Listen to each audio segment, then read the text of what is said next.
Welcome to Mastering Life's Adventures, an educational podcast about tapping into your true self, the soul, the substance of your life, to discover what life's ups and downs are really about, and how to have a greater sense of purpose, peace, joy, and fulfillment. I am Dr. Judith Holder, your host, coach, psychologist, fellow seeker who enjoys diving into the connections between spirituality, psychology, wellness, and your everyday life's adventures. All preparing and polishing you like the facets of a magnificent diamond to be your best self. If you're craving more from your life, you are in the right place. Come, let's journey together and transforming what you know into who you really are. Mastering Life's Adventures begins now. You ever notice how some women can run a household, lead a team, hold everyone together, but the moment someone tries to help them, they say, I'm fine. I'm fine. They don't mean, quote unquote, fine. They mean, I don't know how to receive without feeling unsafe. And today, we're rewriting that pattern. And one of the things we talked about last episode was about overgiving. And in this episode, we're going to be looking at rewriting that pattern because receiving is not weakness. It is soul maturity. I'm back with another key to soul progress. And today, it is that quality of receiving. And so what we want to do is move forward with stopping overgiving and now moving into the other side of the coin. And how can you let love in without guilt? How do you accept help, comfort, attention, care without feeling like you owe something or without panicking that you lose something? This episode is for the woman who has been the strong one for so long. She doesn't even recognize how tired she is until someone offers to carry a bag and she wants to cry. We are going to talk about this through a spiritual lens. There's a teaching that says love is a current, energy and motion, but a current needs both directions, giving and receiving. And if you only give, you don't become holy. You don't become holy. You become drained. I would not want that for any woman, but we still have this tendency in which we feel stronger giving, and that's where that strong one comes. But what I'm telling you is you're only operating on one side of the equation.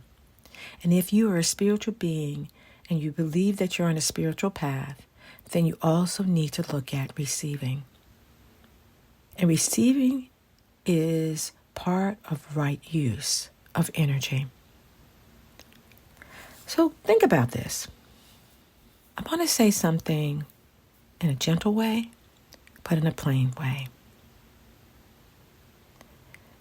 Some women struggle to receive because receiving feels like lots of control, obligation, debt, not wanting to be vulnerable.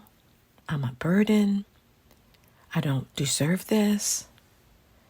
And if I need something, I'll be disappointed.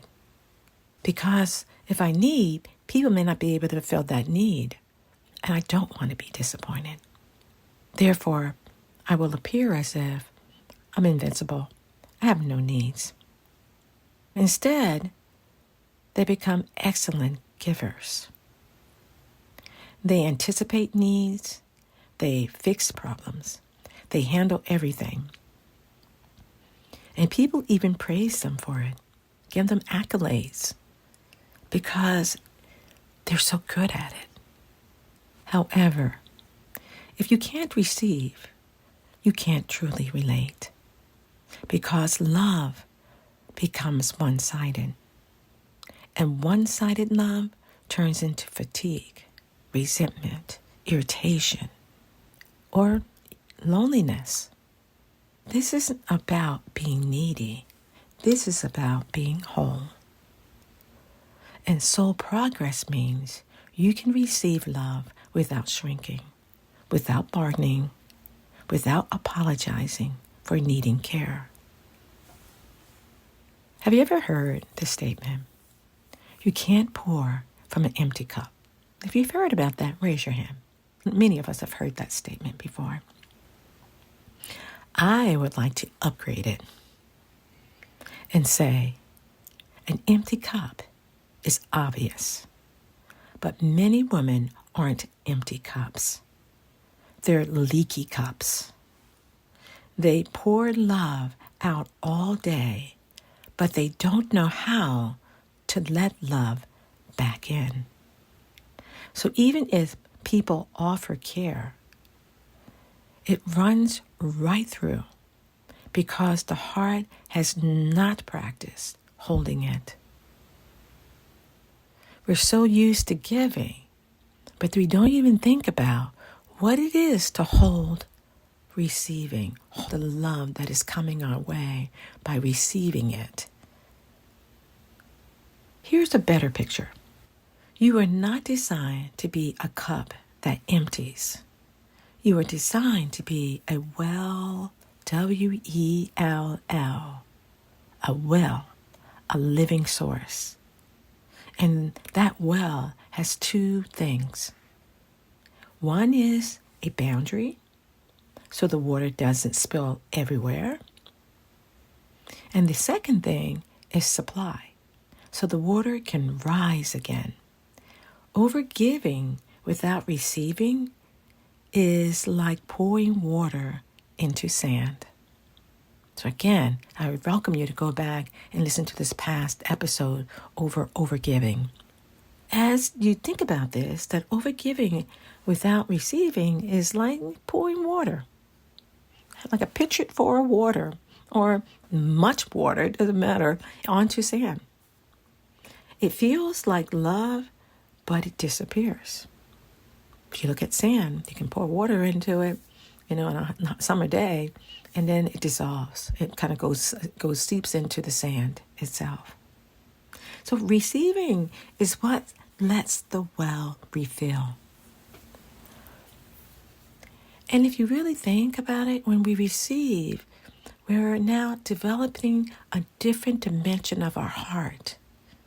And soul progress is based upon our capacity to love and to learn lessons and to be in listening grace from your I am presence through your Christ self, through key spiritual teachings that you reflect on, think about from the Bible or other resources. Let me get back to this. Receiving is what lets the well refill. That's not selfish. That's spiritual stewardship. And here's a simple way to understand the difference. I've talked about previously in episodes related to Rewrite Love, and the previous episode of Rewrite Love about human love, versus divine love. And this is something I will probably continue to talk about and refine based upon the subject area or the topic area that I'm talking, about in a particular episode. And for this episode, we're talking about receiving. And I want to talk about how love, human love, is different from divine love. So here's kind of the difference. In human love, when it's mixed with fear, often says, I'll give so I feel safe. I'll give so I'm needed. Or I'll give so nobody leaves. And when human love tries to receive, it says, okay, but what do I owe you? Or this feels uncomfortable. Do you see that there's an agenda behind this? There's some attachment that if I do this, then what are you going to want from me? Or if I need something, then I'm going to have to give you something back. That's human love. That is not divine love. Divine love, guided by your Christic, soul-centered, spiritual nature within, can receive without fear that you have to give something or do something or be something. Divine love says, simply, thank you. It doesn't bargain. It doesn't perform. It doesn't rush to pay it back to get rid of the discomfort. Divine love can receive because it trusts love as clean and lawful. And one of the lessons that we're learning in life is being true to the fact of what is to human love and the needs and wants and with strings attached versus divine love, which is open and it's giving of the givingness so that you can receive without having to think, I'm going to have to pay it back or I'm going to have to do something. And the spiritual principle here is energy must be kept in harmony. Harmony includes balance, and that is giving and receiving. And when receiving is blocked, love becomes uneven. And uneven love eventually breaks trust because one person feels used and the other person feels alone. Let me tell you about Erica. Erica was the strong one, quote unquote. She grew up in a home where emotions weren't handled well, so she learned to handle herself. So Erica started dating Sam, and Sam was consistent, kind, and present. And strangely, that made Erica uncomfortable, uneasy. And when Sam offered help, do you want me to pick up dinner? Or can I help you with getting some errands done? Erica would say, no, I've got it.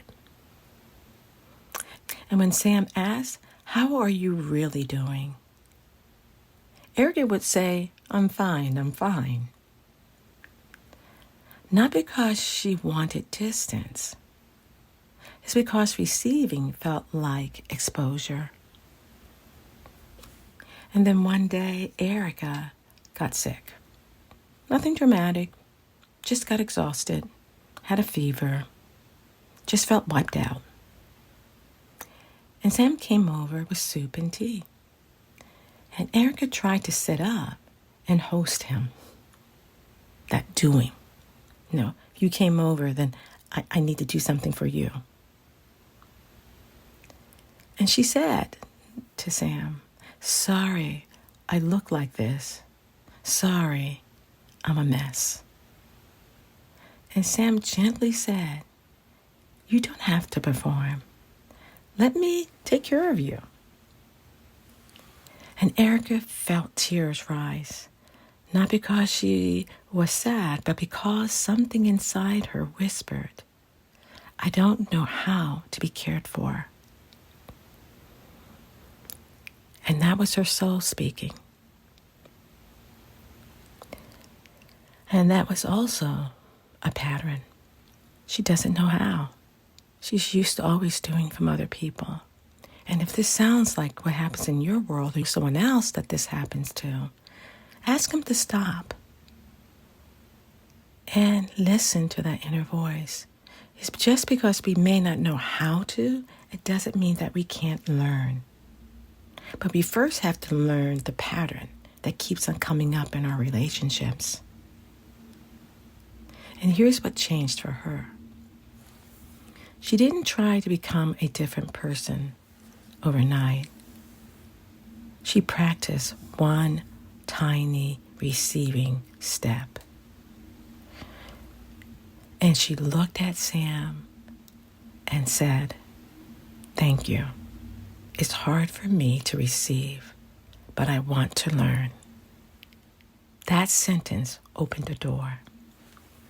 Sam said, we can go slow.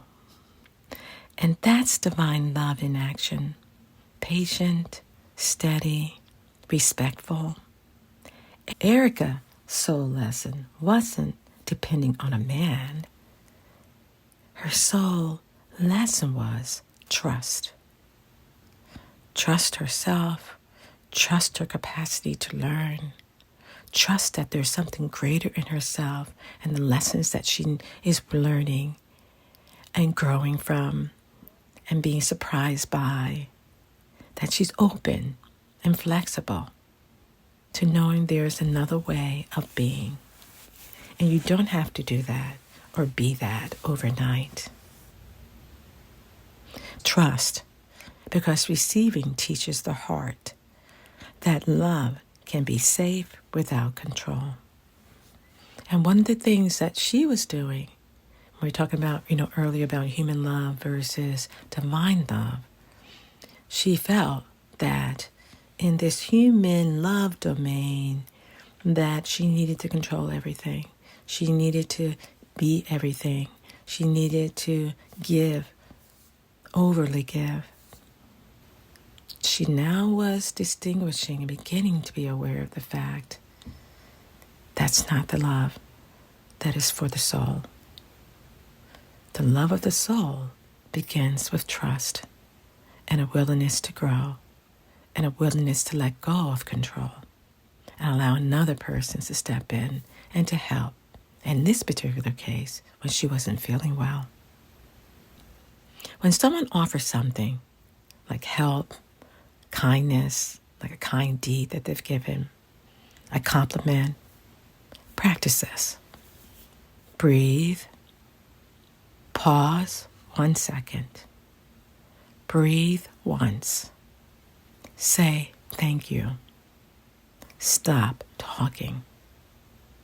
No apology, no I'm sorry, no long explanation, no rushing to return it immediately. This is not small. It's training. The small step. It's not just a small something to do. It's a training, a retraining of your inner nature and your inner beliefs and your inner sense of being. And if you feel guilt rise because you're not sure you could do something like that, which is to, pause, breathe, say thank you, and stop talking, not doing anything else than that, then be aware and start naming it. That's guilt. Then remind yourself, receiving is allowed. You're retraining your emotional body, your emotional self, to hold love without panic.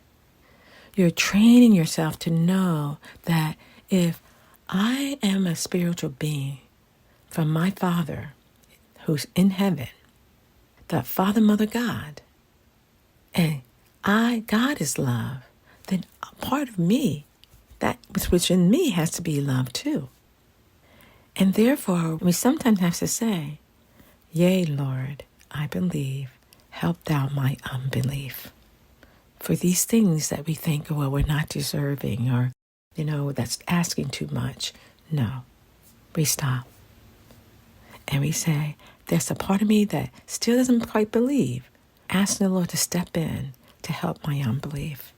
Step in to guide me in a better way, in a better path, in a better direction to go. And when we keep on doing that and not just saying something simple like thank you and not putting justifications around that, we're retraining that muscle within us. Retraining how we're thinking. We're rewiring the message. Let's talk about friendship. Naomi was the strong friend, and people leaned on her constantly. She was the one who remembered birthdays, the one who sent encouraging texts and emails and thank you notes, and the one who showed up with food after a breakup. But when Naomi struggled, she went quiet. One day, Naomi's friend, Kayla, noticed and said, Naomi, you're always there for me. Let me be there for you. What's going on? And Naomi smiled and said, "It's nothing." Kayla didn't push. She just said, "I'm here. I can handle hearing the truth." And Naomi felt a lump in her throat because part of her believed, if I need too much, people will leave. We can have these subconscious, just below the consciousness, beliefs about things that run our way of thinking and feeling and interacting with other individuals. And for Naomi, it was this whole notion of, if I need too much, people will leave. Maybe she had some of that experience in her past background. So she only offered the public version of herself, not the private version of herself. And that night, Naomi realized, I'm giving my friends a role in my life, but not access to my heart. So she tried something new. And when we see these patterns going on, be willing to try something new. Do something different that expands the heart, that allows you to feel like you're growing, even if it feels a little bit risky. It doesn't mean that you have to take 100% risk in something. It may be just 10 or 15 or 20% trying something new. That it's not harmful to you, it's not harmful to other individuals. So what she did, she texted Kayla. It's hard for me to share, but I've been lonely. I've been carrying a lot. Can we talk this week? And Kayla really responded very quickly and said, "Oh, yes. Thank you for trusting me." Naomi didn't die from vulnerability. She didn't lose her friend. She gained a deeper bond. And that's what we're looking for in most of our lives, is deeper, heartfelt bonds with other individuals. Naomi learned receiving because real relationships require mutual care, not one person carrying the whole emotional weight. And in fact, since we're talking about women, a lot of women have like a guard dog at the doorway of their heart. It barks at help, it bites compliments, it growls at tenderness. That guard dog was trained for a reason. And it's probably due to past disappointments, maybe betrayals, neglect, being judged for having needs. I get this, and we can honor why it's there. But there's the soul upgrade. We want to upgrade. We want to be intentional and be aware of when these things are popping up so that we can say, okay, let me just put an upgrade here. And that is, you don't fire the guard dog by force. You retrain it.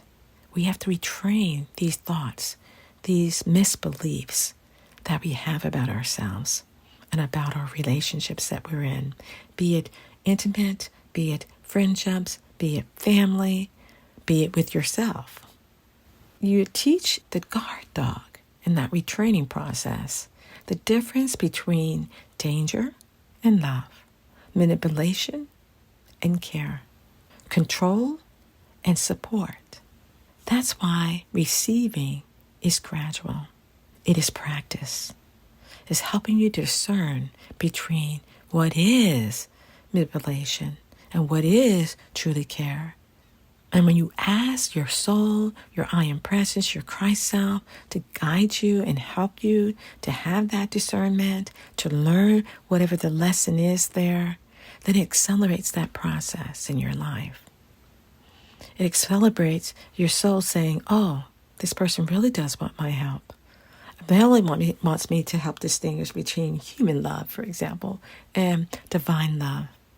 So one of the things you can think about, if full receiving feels too big because you're so used to giving and overgiving, you can use this kind of ladder. And I think they're like, you can think of it as 4 levels to the ladder.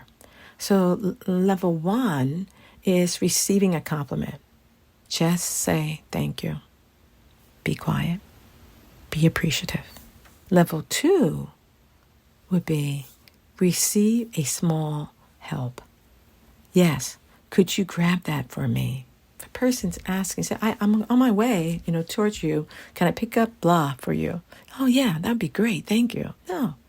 Well, again, we're kind of talking about the receiving ladder and simple steps that you can begin to retrain and to develop that muscle of receiving if it tends to be on the hard side of being able to do that, the uncomfortable side. So the first level was receiving a compliment. The second level was receiving a small help. And the third level, receiving emotional support. And how we can do that is sometimes we need to let people in and we need to let them know, those confidants that are close to us. I've had a hard week. Can you listen for me? Can you listen for 10 minutes? And the person will say, yeah, I certainly can do that. Or, I've had a hard week and I just need to take a downtime and we go out to the movies or go to a quiet space and just have some dinner together. You're hitting on what your need is. You're asking for another person who you feel good about. So that is a way of beginning to heal the sense that you need to be stoic and you need to do it all by yourself. Now, the fourth level is receive love without earning it, without doing anything. And that would look like, I don't need to prove anything to be loved today. Take a step back, and that sense of always urgency to have to do something to prove your worth or prove that you're lovable, and just say, no, that's the old script. The new script for me is, God is my sufficiency, and I am fine with what and who I'm learning to be and become. And each level is soul training. That's just helping you. It doesn't take a lot of energy. It doesn't take a lot of effort.